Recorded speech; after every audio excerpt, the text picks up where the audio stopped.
नमस्कार विद्यार्थियों, आप सुन रहे हैं कृष्णा पथ प्रदर्शक कोचिंग सेंटर का बीपीएससी मेंस पॉडकास्ट। आज हम चर्चा करेंगे भारतीय सांस्कृतिक राष्ट्रवाद में रवींद्रनाथ टैगोर के योगदान पर। ये विषय इसलिए अत्यंत महत्वपूर्ण है क्योंकि टैगोर ने राष्ट्रवाद को केवल सत्ता प्राप्ति या राजनीतिक संघर्ष तक सीमित नहीं रखा, बल्कि उसे संस्कृति, चेतना, नैतिकता और मानवता से जोड़ा। औपनिवेशिक भारत में अंग्रेजी शासन केवल आर्थिक या राजनीतिक शोषण तक सीमित नहीं था, बल्कि उसने भारतीय समाज में सांस्कृतिक हीनता की भावना भी पैदा की। ऐसे समय में रवींद्रनाथ टैगोर ने संस्कृति को आत्मसम्मान और राष्ट्र निर्माण का माध्यम बनाया। टैगोर का स्पष्ट मत था कि यदि किसी राष्ट्र की संस्कृति जीवंत और सशक्त है, तो उस राष्ट्र की आत्मा कभी पराजित नहीं हो सकती। इसी वैचारिक पृष्ठभूमि में हम टैगोर के योगदान को विस्तार से समझेंगे। भारतीय सांस्कृतिक राष्ट्रवाद में रवींद्रनाथ टैगोर के योगदान पर टैगोर स्पष्ट मत थे कि यदि किसी राष्ट्र की संस्कृति जीवंत और सशक्त है, तो उस राष्ट्र की आत्मा कभी पराजित नहीं हो सकती। इसी वैचारिक पृष्ठभूमि में हम टैगोर के योगदान को विस्तार से समझेंगे। भारतीय सांस्कृतिक राष्ट्रवाद में रवींद्रनाथ टैगोर के योगदान पर रवींद्रनाथ टैगोर 1861 to 1941 केवल एक कवि नहीं थे। वे एक साथ कवि, दार्शनिक, कलाकार, शिक्षाविद और सांस्कृतिक चिंतक थे। उनका प्रभाव साहित्य, संगीत, कला, शिक्षा और सामाजिक विचार सभी क्षेत्रों में दिखाई देता है। यही बहुआयामी व्यक्तित्व उन्हें भारतीय सांस्कृतिक राष्ट्रवाद का प्रमुख प्रवक्ता बनाता है। टैगोर का मानना था कि राष्ट्र केवल भौगोलिक सीमाओं से नहीं, बल्कि साझा संस्कृति, मूल्य, भाषा और चेतना से बनता है। यही सोच सांस्कृतिक राष्ट्रवाद की बुनियाद है। औपनिवेशिक भारत में अंग्रेजी शासन केवल आर्थिक या राजनीतिक शोषण तक सीमित नहीं था, बल्कि उसने भारतीय समाज में सांस्कृतिक हीनता की भावना भी पैदा की। ऐसे समय में रवींद्रनाथ टैगोर ने संस्कृति को आत्मसम्मान और राष्ट्र निर्माण का माध्यम बनाया। उन्होंने भारतीय साहित्य, संगीत और दर्शन को आधुनिक संदर्भों में प्रस्तुत कर ये सिद्ध किया कि भारतीय संस्कृति नैतिक रूप से समृद्ध, बौद्धिक रूप से गहरी और रचनात्मक रूप से जीवंत है। इसके परिणाम स्वरूप भारतीय समाज में सांस्कृतिक आत्मविश्वास और आत्मगौरव पैदा हुआ। टैगोर ने ये सिखाया कि अपनी संस्कृति पर गर्व करना संकीर्णता नहीं, बल्कि आत्मबोध है। टैगोर का स्पष्ट मत था कि यदि राष्ट्रवाद मानवता और नैतिकता से कट जाए तो वह विनाशकारी बन सकता है। इसलिए उनका राष्ट्रवाद संतुलित, विचारशील और मानवीय था। रवींद्रनाथ टैगोर का लिखित साहित्य केवल सौंदर्यपरक नहीं था, बल्कि वैचारिक और चिंतनशील था। उनकी प्रमुख रचनाएं गीतांजलि, आत्मा, ईश्वर और मानवता का संवाद, घरे बैरे, उग्र और संकीर्ण राष्ट्रवाद की आलोचना, गोरा, धर्म, पहचान और राष्ट्र की जटिलता, आमार सोनार बांग्ला, मातृभूमि के प्रति भावनात्मक लगाव।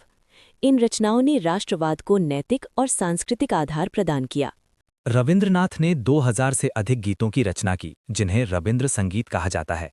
इन गीतों में भारतीय शास्त्रीय संगीत, लोक परंपराएं, प्रकृति, प्रेम, देश और मानवता का सुंदर समन्वय दिखाई देता है। रवींद्र संगीत ने राष्ट्रवाद को भावनात्मक गहराई दी और संस्कृति को आम जनता तक पहुंचाया। इस प्रकार कला और संगीत सांस्कृतिक राष्ट्रवाद का लोकप्रिय माध्यम बने। टैगोर औपनिवेशिक शिक्षा प्रणाली के आलोचक थे, जो केवल रटंत ज्ञान और नौकरी पर केंद्रित थी।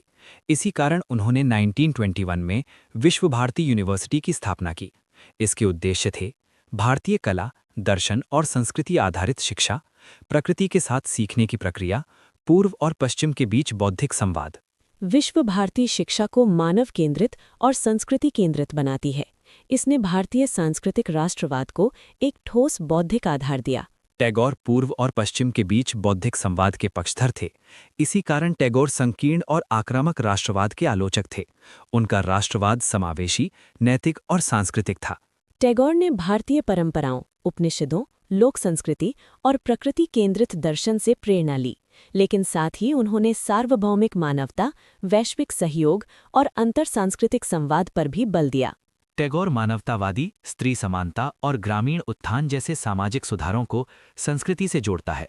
टैगोर का मानना था कि केवल राजनीतिक स्वतंत्रता पर्याप्त नहीं है, नैतिक और आध्यात्मिक पुनर्जागरण भी आवश्यक है।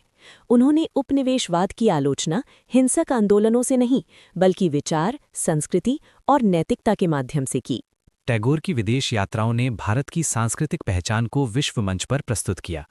1913 में उन्हें गीतांजलि के लिए नोबेल पुरस्कार मिला, जिससे भारत को वैश्विक सांस्कृतिक सम्मान प्राप्त हुआ। ये उपलब्धि औपनिवेशिक भारत के लिए मानसिक मुक्ति का प्रतीक बनी। टैगोर ने बंगाली साहित्य, लोकनाट्य और लोक संगीत को प्रोत्साहित किया।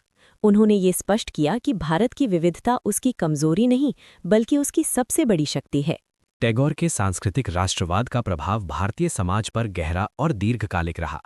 सबसे पहले उन्होंने भारतीयों में राष्ट्रीय पहचान और सांस्कृतिक आत्मविश्वास का निर्माण किया।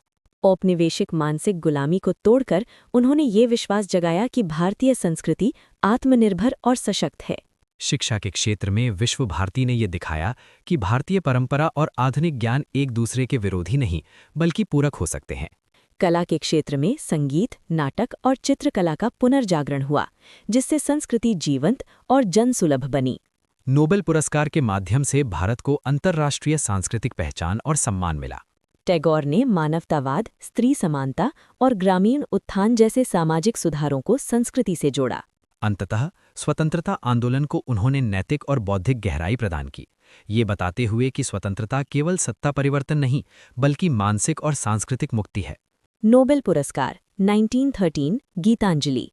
प्रमुख रचनाएं: गीतांजलि, घरे बैरे, गोरा, जन गण मन, आमार सोनार बांग्ला, रवींद्र संगीत। रवींद्रनाथ टैगोर का सांस्कृतिक राष्ट्रवाद भारतीय राष्ट्रवाद को मानवीय, नैतिक और वैश्विक दृष्टि प्रदान करता है। ये राष्ट्रवाद आज भी भारत की बहुलतावादी और सांस्कृतिक पहचान के लिए अत्यंत प्रासंगिक है।